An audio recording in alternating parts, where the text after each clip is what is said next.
AI சாட்பாட்கள் கிட்டலாம் பேசும்போது அது எப்படி நம்மள இவ்ளோ சரியா புரிஞ்சுக்குதுன்னு நீங்க எப்பதாவது யோசிச்சிருக்கீங்களா? நாம சொல்ற ஒவ்வொரு வார்த்தைக்கும் அதுக்கு அர்த்தம் தெரிஞ்ச மாதிரி பதில் சொல்லுதே. ஆனா அது நிஜம்தானா? வாங்க, ஏஐ எப்படி மொழிய புரிஞ்சுக்குதுங்கிற அந்த மர்மத்தை கொஞ்சம் விலக்கி பார்க்கலாம். சரி, நேரடியா விஷயத்துக்கு வந்துருவோம். நாம முதல்ல கேட்க வேண்டிய முக்கியமான கேள்வி இதுதான். ஒரு ஆர்டிஃபிஷியல் இன்டெலிஜென்ஸ், அதாவது ஏஐ, நம்மள மாதிரி, ஒரு மனுஷன மாதிரி உண்மையிலேயே மொழிய புரிஞ்சுக்கதா? இந்த கேள்விக்கான பதில தான் நாம அடுத்த கொஞ்ச நேரத்துல தேடப் போறோம். மனுஷனுக்கும் மெஷினுக்கும் இருக்கிற இந்த வித்தியாசத்தை புரிஞ்சுக்க ஒரு ரொம்ப சிம்பிளான ஆனா ரொம்ப பவர்ஃபுல்லான உதாரணத்தை எடுத்துக்கலாம். அதுதான் மழை. இந்த ஒரே ஒரு வார்த்தை ரெண்டு உலகத்துக்கும் நடுவுல இருக்கிற பெரிய வித்தியாசத்தை நமக்கு காட்டப் போகுது. இப்ப யோசிச்சு பாருங்க, நாம மழை பெய்யுது அப்படின்னு கேட்டாலோ படிச்சாலோ நம்ம மனசுல என்னெல்லாம் ஓடும்? அந்த மழையோட குளிர்ச்சி, நம்ம உடம்புல படுற அந்த ஈரம், சட்டுன்னு ஒரு கொடைய தேடுற எண்ணம், அப்புறம் அந்த மண் வாசனை, இப்படி எத்தனையோ உணர்வுகள், ஞாபகங்கள், நிஜ உலக அனுபவங்கள் எல்லாம் அந்த ஒரு வார்த்தையோட பின்னால இருக்கு. ஆனா ஒரு ஏஐக்கு அதுக்கு இந்த மாதிரி உணர்வோ ஞாபகமோ எதுவுமே கிடையாது. அதுக்கு மழைங்கிற வார்த்தைக்கு அப்புறம் குடை இல்லனா ஈரம் இல்லனா நனையறது இந்த மாதிரி வார்த்தைங்க வர்றதுக்கு ஸ்டாட்டிஸ்டிக்கலா, அதாவது புள்ளி விவரப்படி வாய்ப்பு ரொம்ப அதிகம்னு மட்டும்தான் தெரியும்.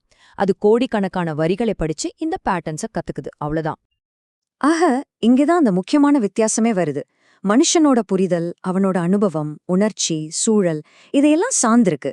ஆனா ஏஐயோட புரிதல் முழுக்க முழுக்க டேட்டா, பேட்டர்ன்ஸ், அப்புறம் மேத்ஸ், அதாவது நிகழ்தகவு அடிப்படையில இருக்கு. சுருக்கமா சொல்லணும்னா ஒன்னு வாழ்க்கைய வச்சு புரிஞ்சுக்குது, இன்னொன்னு கணக்க வச்சு புரிஞ்சுக்குது.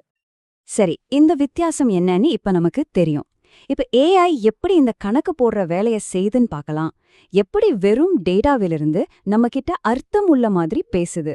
வாங்க, அது எப்படி வேலை செய்யுதுன்னு கொஞ்சம் உள்ள போய் பார்ப்போம். இத ஒரு 3 சிம்பிள் ஸ்டெப்பா நம்ம பிரிச்சுக்கலாம்.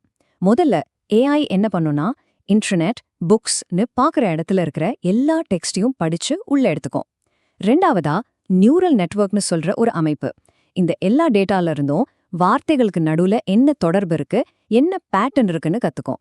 கடைசியா நீங்க ஒரு கேள்வி கேட்டா அதுக்கு அடுத்ததா எந்த வார்த்தை வந்தா சரியா இருக்குன்னு ஒன்னா கணிச்சு ஒரு முழு பதிலா உருவாக்கி நமக்கு கொடுக்குது. இப்போ நாம இந்த முழு விளக்கத்தோட மையப்புள்ளிக்கு வந்துட்டோம். மனுஷனுக்கும் ஏஐக்கும் இருக்கிற இந்த அடிப்படை வித்தியாசம் வெறும் டெக்னாலஜி பத்தினது மட்டும் இல்ல, இது ஒரு வகையில தத்துவம் மாதிரியும் தான். அதுதான் அர்த்தத்துக்கும் கணிப்புக்கும் இருக்கிற வித்தியாசம். இதுதான் ரொம்ப முக்கியமான பாயிண்ட். மனுஷங்க, நாம வார்த்தைகளோட அர்த்தத்தை உணர்றோம், புரிஞ்சுக்கிறோம். ஆனா ஏஐ அர்த்தத்தை உணரல, அது அர்த்தத்தை கணிக்குது. அதாவது இந்த வார்த்தைக்கு அப்புறம் இதுதான் வரும்னு கணக்கு போடுது. ஒன்னு உண்மையான புரிதல், இன்னொன்னு ரொம்ப ரொம்ப திறமையான ஒரு கணிப்பு. இந்த ஒரு மேற்கோள் நாம இவ்வளவு நேரம் பேசின எல்லாத்தையும் அழகா சுருக்கி சொல்லிடுது பாருங்க. ஏஐ புரிஞ்சுக்குதுன்னு நாம சொன்னாலும் அது மனுஷங்க புரிஞ்சுக்கிற மாதிரி இல்ல. அதுல உணர்வோ அனுபவமோ இல்ல. அது முழுக்க முழுக்க கணக்கு தான். ஒரே வார்த்தை தான், ஆனா ரெண்டுக்கும் அர்த்தம் வேற வேற. ஆக கடைசியா நாம ஒரு ரொம்ப ஆழமான கேள்விக்கிட்ட வந்து நிக்கிறோம்.